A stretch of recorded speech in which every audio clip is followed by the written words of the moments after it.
So today I've come out to a new area of forestry I've been given permission to have a look round in. So I've been having a little walk around so far, been looking for the usual scratches on trees. I've not seen anything, but a lot of the trees are covered in moss and a lot of the bark is already split as well. So nothing so far. I plan to have a couple of trail cameras here and just leave them for a good while just to see what's moving about. Now this forest is near some historical sightings, so there's always a chance that something might pass through here, but it's a big chance. Now when I was looking for a spot to park up before I came in here, I happened to notice on the roadside verge these prints. Now I'll put them up on the screen. Now they're only 4 centimetres, which is just under 1.75 inches across. Not massive, could just be a big feral cat, but the prints look right for feline anyway. But why they caught my eye was, apart from being feline, was that about, how many miles would it be? Maybe 3 miles from here on a roadside last June, I'm certain I saw a young black leopard.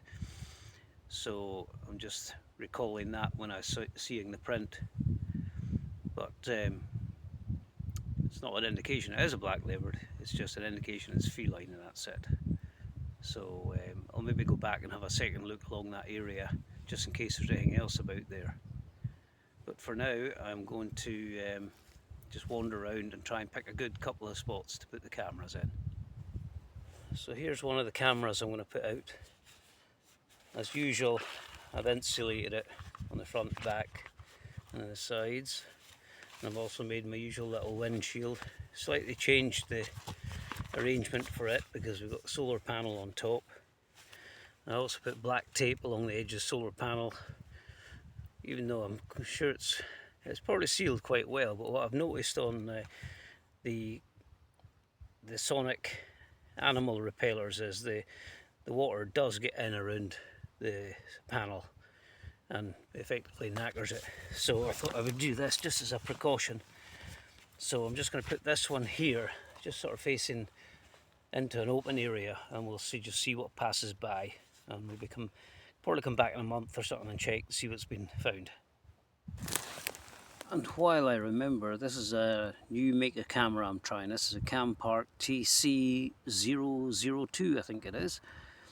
And it's got the rechargeable battery as well as 4 backup AA's. So I'll be interested to see the quality of the results on this one.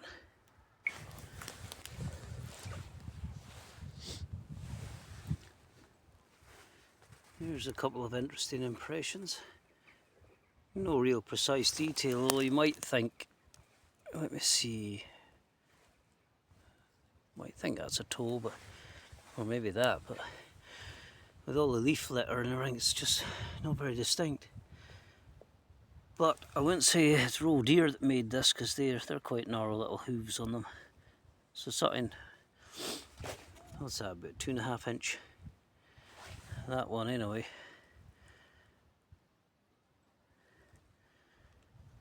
Let's have a look, see if there's any more. Okay, there's a impression here. And no, I don't think that's anything to do with it. That could be my boot. Right, we'll have a look along. We'll go in the direction it's travelling, or the impressions are pointing, that's what we'll see. Okay, what have we got here? Again, another impression there. What's that, about 2.5 inches maybe at max, across that way and that way. But again, when you go to look further on or further back, nothing else. Infuriating, I'll tell you that.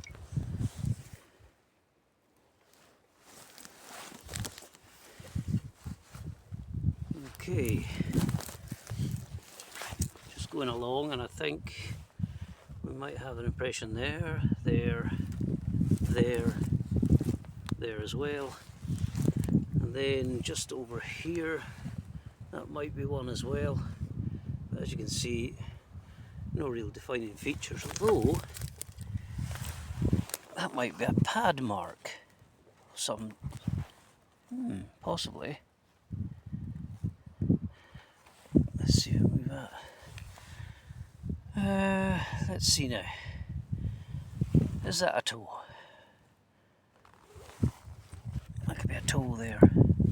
Let's see if I can move this. Oh, this is what happens now when you start moving things. You start losing what you were seeing initially. That's quite interesting. I mean, if that's... Hang on, I'll move my hand. If that's a pad, and then this could be another pad here with toes, this is a direct register then. But it's just... I wish it were clearer. That's the problem in material like this. But you can see from the material on the ground, it's very hard to see any prints. All you're going to get really is probably vague impressions. If it's gone into enough of a mush, you might get toes. So let's see now, I'm still going the right way. Yeah. We'll have a look along here and see if we can find anything else. Okay, there's camera number 2 in position with a little bit of moss for camouflage. And this is overlooking an area where there's been some roe deer scraping happening, so we'll maybe catch them again.